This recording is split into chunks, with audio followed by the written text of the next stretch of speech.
Welcome to 2-minute short interest algo trade training from MarketSecrets. If you are interested in learning end-to-end algo trading, use the link in the description to join our ATP program.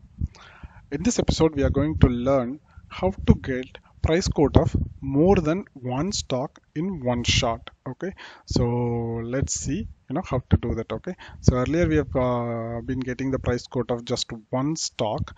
So but if you want to get the price quote of more than one stock in one shot, let's see how to go about it. Okay, so there is no change in the script. Actually, only thing is the change in the way we are passing the value. So instrument token is the attribute with which we'll be passing which stock data we want, right?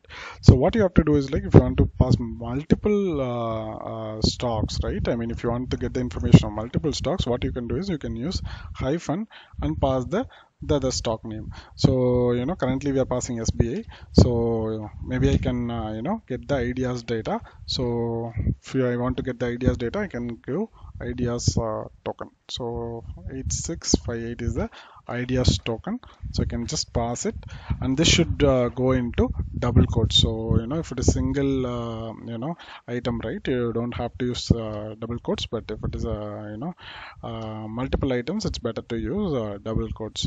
Okay, so everything should be separated by hyphen. That is the only ask.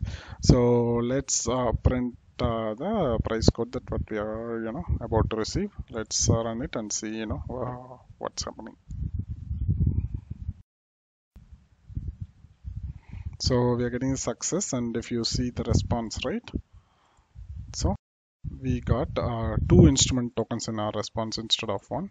The first one is for SBI, and we got the last traded price of SBI. Likewise, the second one is idea, and we got the last traded price and other details of idea.